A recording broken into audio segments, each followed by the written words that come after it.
요즘은 이제 회중들을 향해서 찬양하는 교회가 많아졌습니다. 그러나 회중들을 향해서 찬양을 한다고 해서 우리를 향해 찬양하는 것이 결코 아닌 것을 깨달아야만 할 것입니다. 예배는 누구에게 드리는 거예요? 하나님께. 말은 잘하시는데 돌아다니면서 그러잖아요.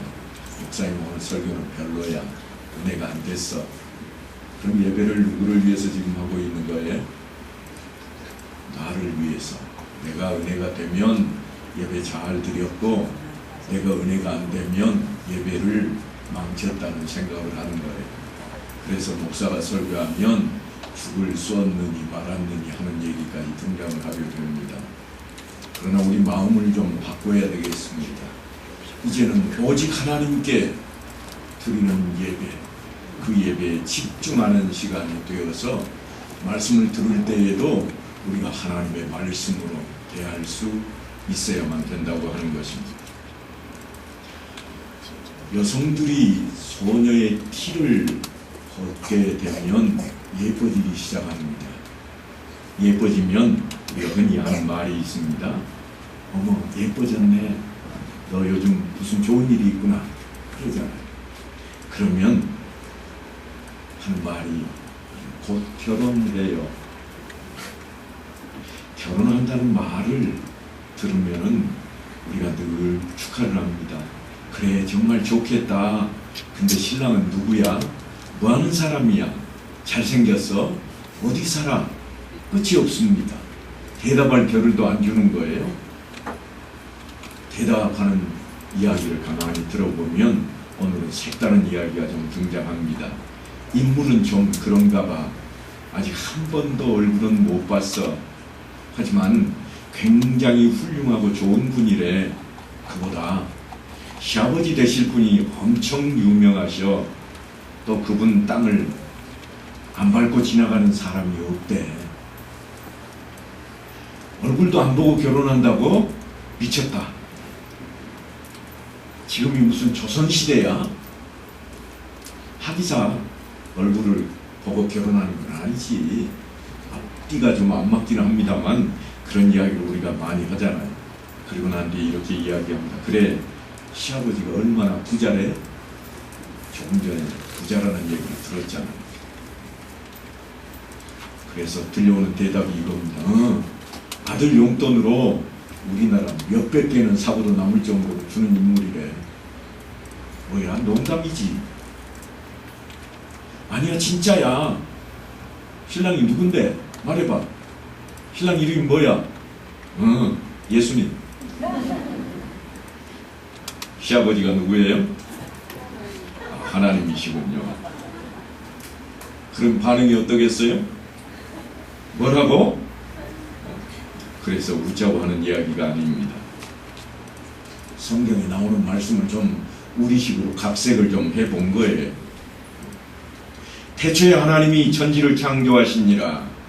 천지를 창조하신 하나님, 그러니까 그분의 땅을 밟지 않고 사는 사람은 아무도 없습니다. 제가 거짓말하지 않았어요. 그리고 예수님께서는 그분을 아버지라고 부르십니다. 예수님의 모습에 대한 기록은 사실 그리 많지 않습니다. 신약성경에 보면 예수는 지혜와 키가 자라가며 하나님과 사람에게 더욱 사랑스러워 가시더라. 그렇게 표현을 하고 있지만 사실 얼굴이 빼어나더거나 혹은 준수했다고 하는 그런 기록은 없습니다. 오히려 이사야 선지자의 글을 보면 좀 심하다 싶을 정도입니다. 뭐라고 되어 있는가 하면 연한 순 같고 마른 땅에서 나온 뿌리 같아서 고운 모양도 없고 풍채도 없은즉 우리가 보기에 흠모할 만한 아름다운 것이 없도다. 흠모할 만큼 아름다운 게 없대요. 이게 외모와 겉모습을 중시하는 세상에 내놓을 만한 외모도 지니지 아니한 그러한 분으로 등장하는 분이 다름 아닌 예수님입니다. 사람들의 얄팍한 안목 따위는 안중에도 없어 보입니다.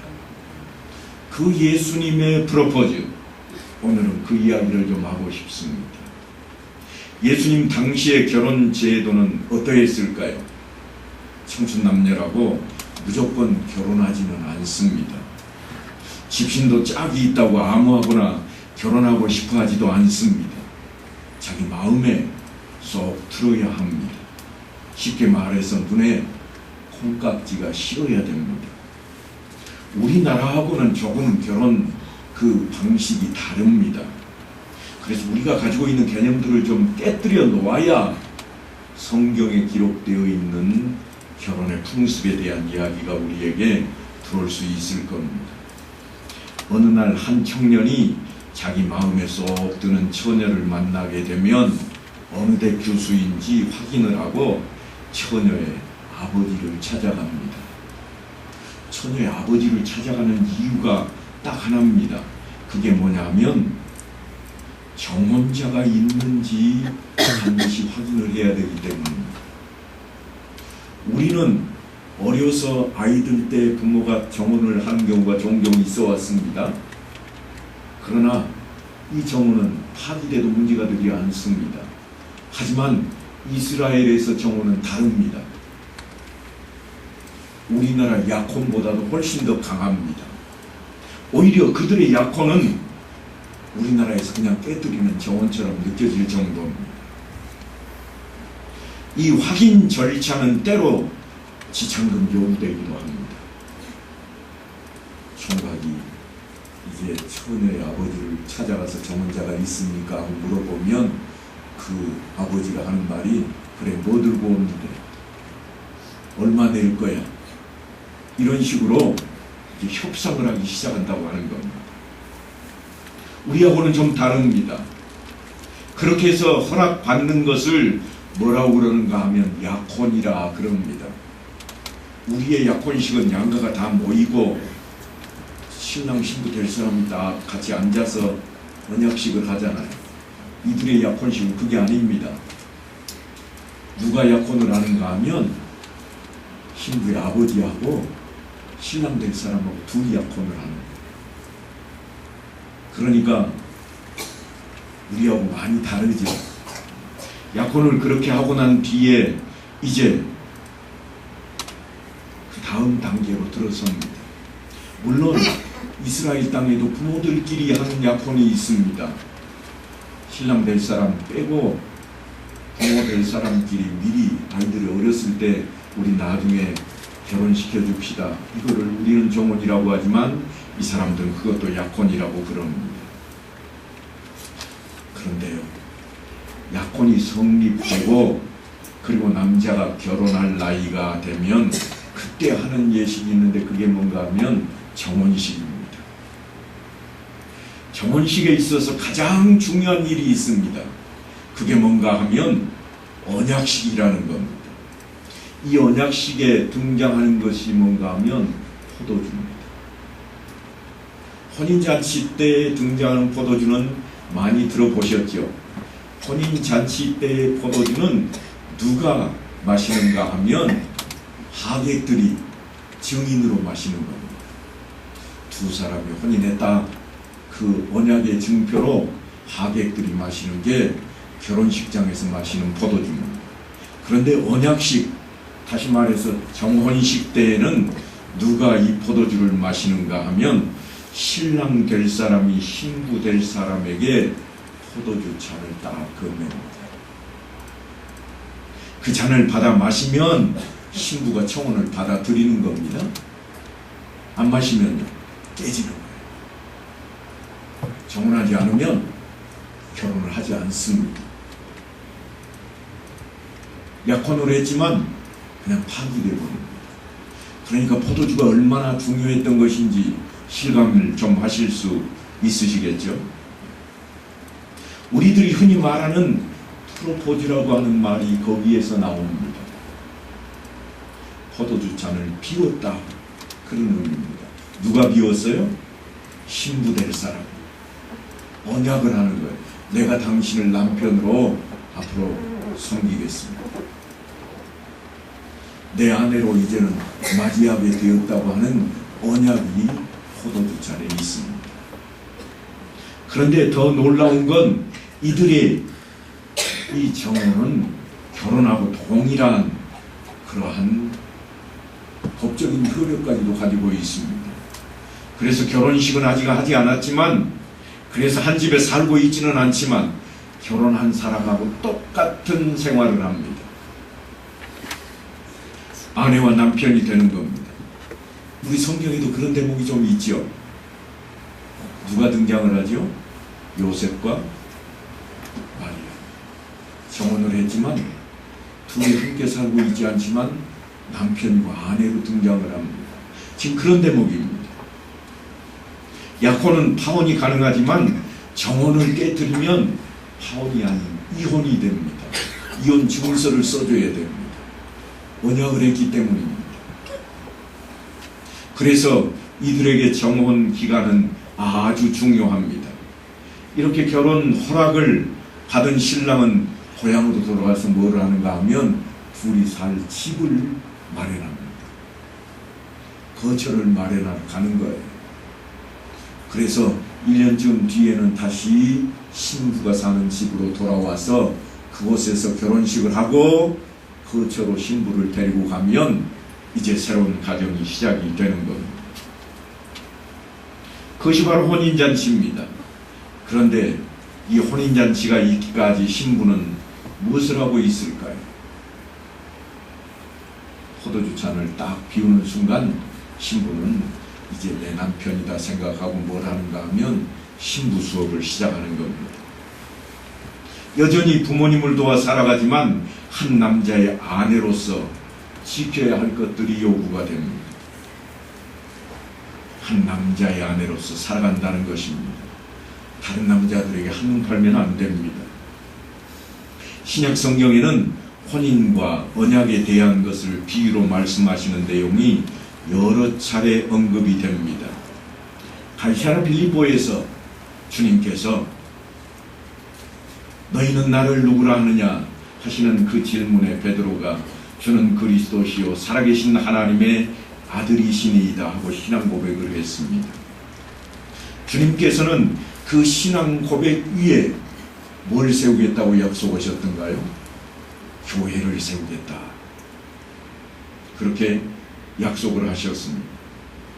내가 이 반석 위에 내 교회를 세우리라. 주님의 교회에 대한 말씀입니다. 사도 바울은 이 교회와 예수님의 관계를 우리에게 이렇게 설명합니다. 남편들아, 아내 사랑하기를 그리스도께서 교회를 사랑하시고 그 교회를 위하여 자신을 주심같이 하라. 그리고 이어서 하는 말씀이 뭔가 하면 이 비밀이 크도다. 나는 그리스도와 교회에 대하여 말하노라. 그리스도와 교회의 관계를 신랑과 신부의 관계로 설명을 하고 있습니다. 그러니까 한마디로 예수님은 신랑이 되시고 우리는 신부가 된다고 하는 그런 설명입니다. 그리고 요한계시록에 가면 신부가 준비할 일을 설명하고 있는데 이렇게 요한이 기록해 놓았습니다. 어린 양의 혼인 기약이 이르렀고, 혼인 기약이 이르렀다 그 말은 이미 정혼을 했다는 이야기입니다. 그의 아내가 자신을 준비하였으므로 그에게 빛나고 깨끗한 세마포 옷을 입도록 허락하셨으니 세마포 옷을 입는다. 혼인식에 대한 조건도 지금 등장하고 있습니다. 그런데 뭐라고 설명을 해놓고 있는가 하면 이 세마포 옷은 성도들의 옳은 행실이라. 그러니까 옳은 행실이 신부가 갖추어야 될 덕목, 신부 수업이라는 거예요. 교회가 신부라고 그랬잖아요. 그러니까 교회가 신부로서 갖추어야 할 것이 뭔가 하면 옳은 행실이라. 오늘 본문의 말씀입니다. 하나님 나라에 대한 이야기를 혼인 비유로 들고 있습니다. 너희는 마음에 근심하지 말라. 하나님을 믿으니 또 나를 믿으라. 내 아버지 집에 거할 곳이 많도다. 그렇지 않으면 너희에게 일렀으리라. 내가 너희를 위하여 거처를 예비하러 가노니 가서 너희를 위하여 거처를 예비하면 내가 다시 와서 너희를 내게로 영접하여 나 있는 곳에 너희도 있게 하리라. 주로 언제 이 본문을 설교로 여러분 말씀을 들었던가요? 장례식장에서 가장 많이 들었잖아요. 그랬을 거예요. 하지만 사실은 혼인잔치에 대한 비유로 등장하는 내용입니다. 거처를 예비하러 주님이 가셨습니다. 그러니까 신랑 대신 예수님이 신부를 맞이하러 반드시 오시겠다고 하는 약속입니다. 신부가 누구라고요? 교회, 우리라고요. 우리는 그러니까 신랑이 오실 때까지 어떻게 하는가 하면 이곳에 살면서 신부 수업을 해야 돼요. 바른 행실을 가져야 됩니다. 어디로부터 시작인가 하면 마지막 6월절 만찬입니다. 예수님께서 제자들에게 포도주 잔을 내어미십니다. 너희가 다 이것을 마시라. 이것은 죄사함을 얻게 하려고 많은 사람을 위하여 흘리는 바 나의 피 곧 언약의 피니라. 언약의 이야기가 등장을 하고 있습니다. 다시 말하면 마지막 만찬을 꼭 내가 하고 싶었다. 그렇게 말씀하신 주님의 의도가 어디에 있는가 하면 혼인 예식을 하기 위한 정원의 언약식으로 그렇게 우리를 받아들이겠다고 하는 말씀입니다. 주님의 프로포즈입니다. 제자들이 다 그 포도주를 마셨습니다. 우리들도 성찬 예식을 통해 포도주 잔을 다 받아 마십니다. 이것은 예수님을 신랑으로 맞이하겠다고 하는 우리의 약속입니다. 언약입니다. 그렇게 예수님의 프로포즈를 받아들인 사람에게 주님께서 하신 말씀이 있습니다. 그게 무슨 말씀인가 하면 내가 너희를 위하여 거처를 예비하러 가노니 가서 너희를 위하여 거처를 예비하면 내가 다시 와서 너희를 내게로 영접하여 나 있는 곳에 너희도 있게 하리라. 주님은 언약하신 대로 거처를 예비하러 가셨습니다. 그러니까 신부된 우리는 신부로서 준비할 것들을 준비하고 지켜야 할 것들을 지키며 기다려야 되는 겁니다. 이게 사도 요한이 우리에게 주님 앞에 우리가 어떤 모습인가를 지금 가르치고 있는, 해석하고 있는 부분입니다. 마치 정혼기간을 사는 신부의 모습과도 같습니다. 어린 양의 혼인 기약이 이르렀고 그의 아내가 자신을 준비하였으므로 그에게 빛나고 깨끗한 세마포 옷을 입도록 허락하셨으니 이 세마포 옷은 성도들의 옳은 행실이로다. 신부된 교회가 준비해야 할 것이 뭔가 하면 성도들의 바른 행실입니다. 말씀대로 살아가는 삶이 요구되고 있는 겁니다. 바로 신앙생활을 통해서 신부로 예비되는 겁니다. 그렇게 준비하고 혼인잔치를 기다려야 됩니다. 기다리는데 어떻게 기다리는가 하면 열처녀의 비유를 다 아시잖아요. 열처녀가 다 혼인잔치를 기다리고 있습니다. 다 준비합니다. 잘 보이려고 꾸미고 나섰습니다. 등불도 들었습니다. 여러분, 이처럼 혼인잔치를 기다리는 그 이야기가 천국 비유로 등장합니다. 그때의 천국은 마치 등을 들고 신랑을 맞으러 나간 열처녀와 같다 하리니 우리의 신앙생활이 마치 정혼기간을 살고 있는 신부들의 모습과 같다고 하는 것입니다. 정혼을 했다 그 말은 당신을 신랑으로 맞이하겠습니다. 약속을 한 겁니다. 그래서 포도주 잔을 다 비웠습니다. 열처녀의 비유를 상징으로 본다면 신랑은 누군가 하면 재림하실 예수님입니다. 처녀는 누군가? 성도들입니다. 기름은 성령이요, 등불은 성도들이 세상에 비춰야 할 빛, 다시 말해서 착한 행실입니다. 신랑이 오기 전까지는 10명의 처녀들이 다 같아 보입니다. 하지만 신랑이 오고나자 두 부리로 극명하게 갈렸습니다. 그 중에 5은 미련하고 5은 슬기 있는 자라. 슬기롭고 미련함의 기준이 무엇인가 하면 다름 아닌 기름입니다. 기름이 뭘 상징적으로 나타낸다고 그랬죠? 성령. 말씀 잘 하세요 다들. 성령이 내 안에 있으면 슬기로운 자예요 저는. 그러나 성령이 내 안에 안 계시면 성령이 소멸되어 버렸으며 성령이 활동하지 않으면 나는 등불은 가지고 있지만 기름 없는 미련한 처녀가 되는 겁니다. 신랑이 더디옴으로 모두가 다 지쳐서 잤다.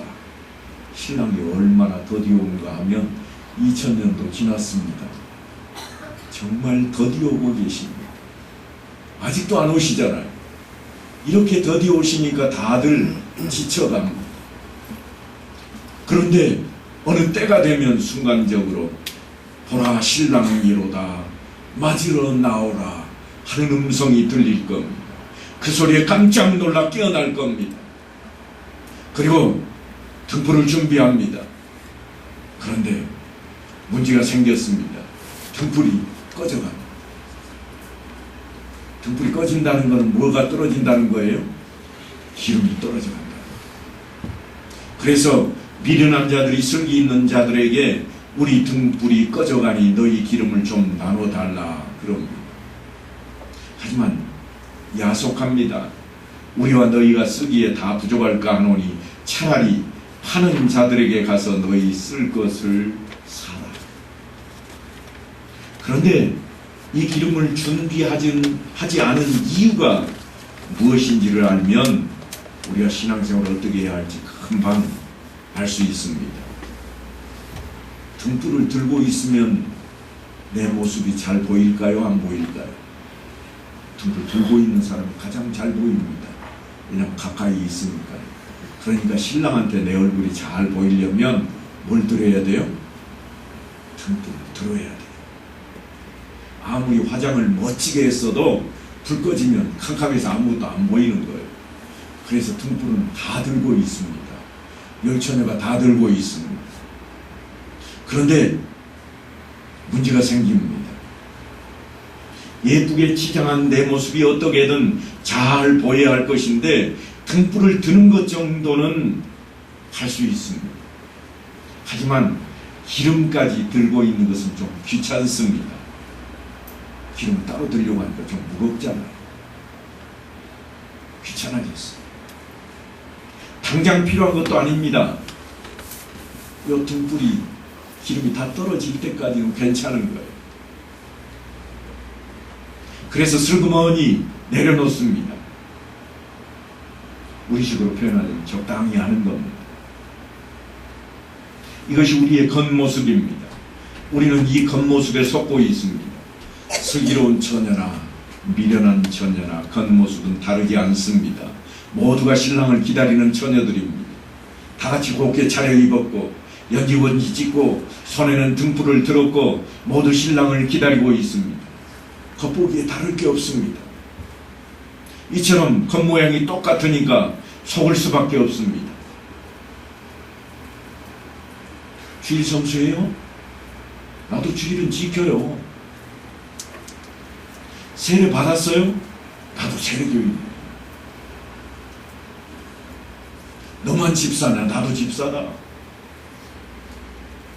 이 겉모양이 속으면 안 됩니다. 다른 사람들과 같이 앉아있고 다른 사람들이 하는 대로 흉내내고 있다고 해서 결코 똑같은 것은 아닙니다.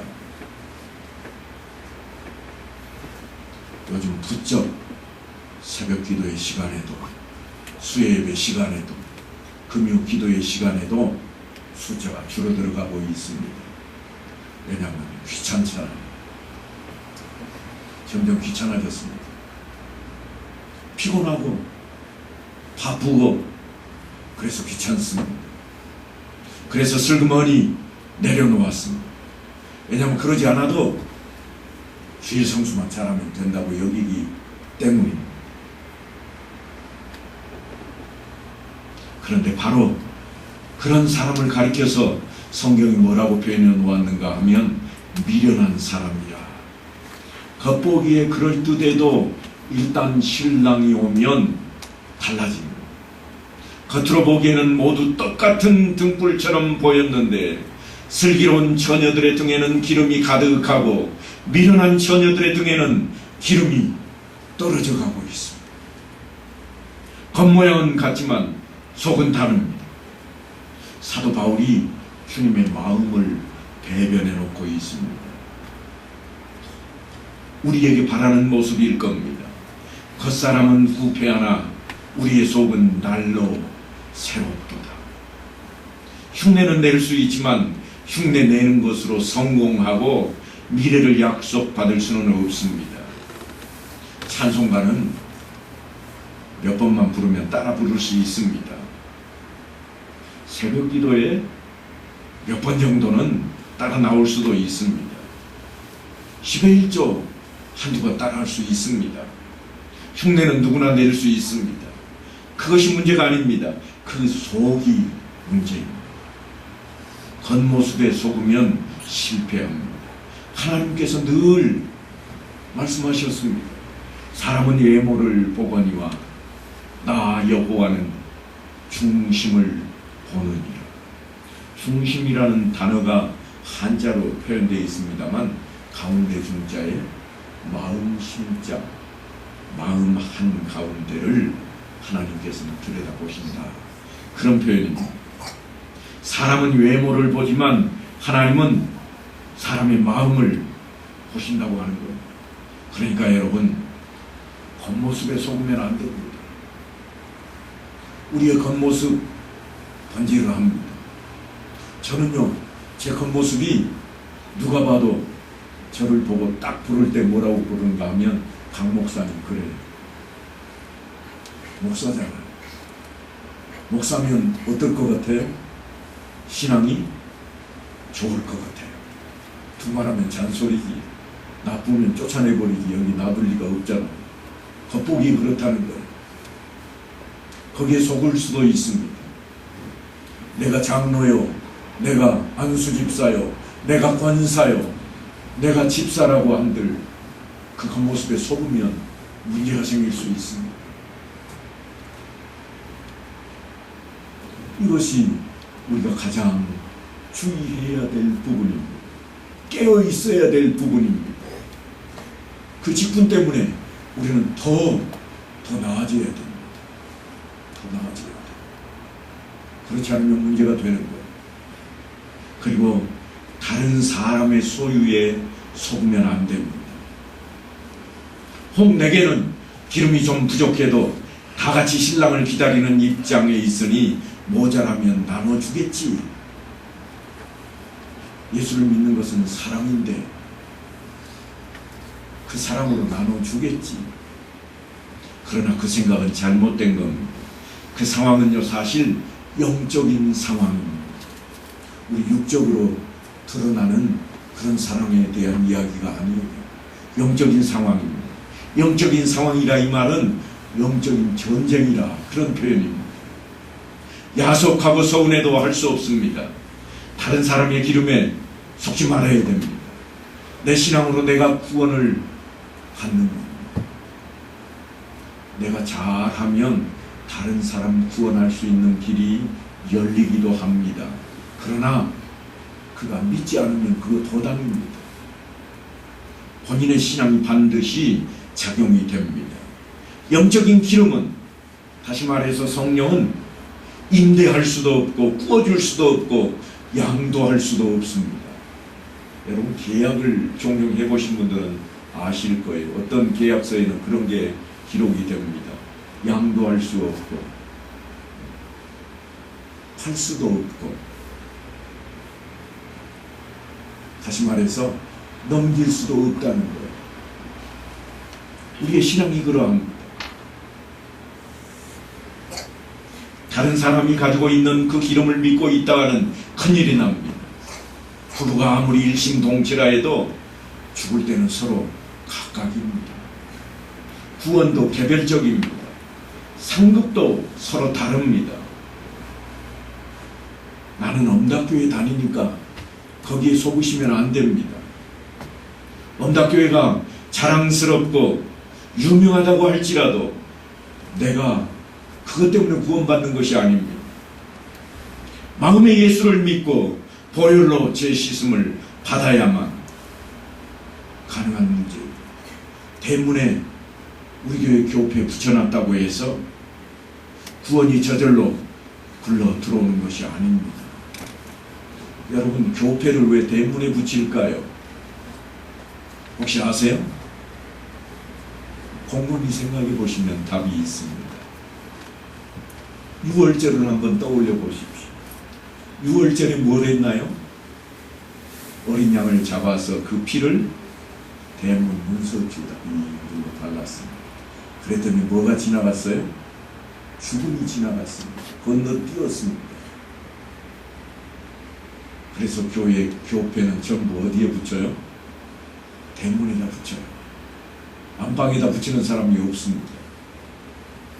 하지만 그것이 지금도 유효하게 죽음이 건너가는 징표로 쓰여지는가? 아니에요. 예수 그리스도께서 이 땅에 오시고 난 이후로는 모든 것이 완전히 바뀌었습니다. 우리는 그걸 뭐라고 부르는가 하면 천지개벽이라 그럽니다. 휘장이 둘러 찢어졌고 직접 하나님 앞에 우리가 엎드릴 수 있게 되었습니다. 그러니까 여러분, 우리는 미련한 처녀가 될 것인지 슬기로운 처녀가 될 것인지 기름을 예비할 것인지 말 것인지를 분명하게 해야 합니다. 내 안에 성령이 함께 하시면 기름이 든든히 있으므로 문제가 없을 것입니다.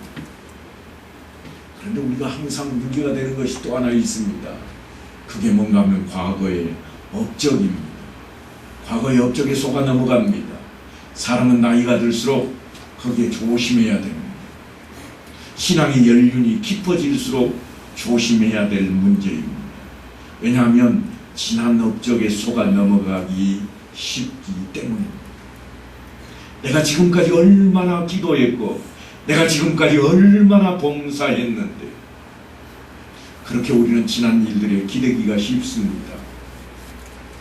과거에 기도 많이 했어도 지금 자고 있으면 아무 소용이 없습니다. 옛날에 봉사를 많이 했다고 할지라도 지금 놀고 있으면 아무 소용이 없습니다. 에스겔이 이렇게 이야기합니다. 의인이 그의 공의에서 돌이켜 악을 행할 때에는 이미 행한 그의 공의는 기억할 바가 아니라 사라져버린다. 하나님 앞에서는 미래도 과거도 중요하지 않습니다. 오직 현재가 중요합니다. 여러분, 예수님께서 십자가에 달렸던 때를 상기해 보세요. 예수님 좌우편에 강도 둘이, 행악자 둘이 십자가에 달리고 있습니다. 행악자들입니다. 그런데 놀랍게도 한 사람은 네가 나번에 나와 함께 있으리라 약속을 받습니다. 무엇 때문에? 예수님을 믿었기 때문에. 과거에 그가 안 믿었습니다. 그런데 그 순간 믿었습니다. 과거에 그는 죄인입니다. 그러나 주님께서는 그를 용서하시고 함께 하시겠다고 약속을 하셨습니다. 과거에 잘 믿었던 사람들은 어떠합니까? 바리새인들이 즐비했습니다. 율법을 지키는 데에 누구보다도 앞장선 사람들입니다. 하나님을 하나님으로 온전히 섬기는 사람들이었습니다. 제사장들도 있었습니다. 그런데 그들은 어떻게 되었나요? 그들은 다 독사의 자식이라는 소리를 들어야 했고 배칠한 무덤이라는 욕을 먹어야만 했습니다. 사랑하는 성도 여러분, 하나님 앞에서는 미래도 과거도 사실 중요한 게 아닙니다. 오직 현재가 중요합니다. 밤중에 아무리 기름을 구하려고 이 집 저 집 다니며 문을 두드려도 누가 열어줄지 기름을 찾아가서 설령 구했다고 할지라도 늦은 밤에 기름 몇 방울 구해왔다고 할지라도 우여곡절 끝에 겨우겨우 기름을 부여서 돌아오니 신랑은 가고 문이 닫혔다고 성경 기록해 놓고 있습니다. 문을 두드리며 열어달라고 외쳤습니다. 그들이 살아가는 사이에 신랑이 오므로 준비하였던 자들은 함께 혼인잔치에 들어가고 문은 닫힌지라. 그 후에 남은 처녀들이 와서 이르되 주여 주여 우리에게 열어주소서. 하지만 들려오는 답이 뭔가 하면 내가 너희를 알지 못한다. 내가 너희를 알지 못한다. 마태는 이렇게 그 모습을 표현합니다. 주인이 올 때에 그 종에 이렇게 하는 것을 보면 그 종이 복이 있으리로다. 주인이 올 때에 종이 하는 모습을 주인이 보면 복이 있으리라. 그러니까 무엇을 하고 있느냐가 중요합니다.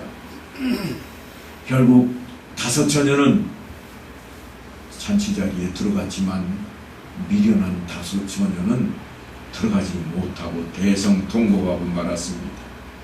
이것이 비유니까 천만다행입니다. 비유니까.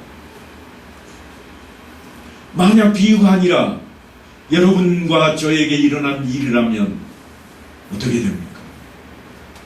우리에게 결코 그런 일이 있어서는 안 될 겁니다.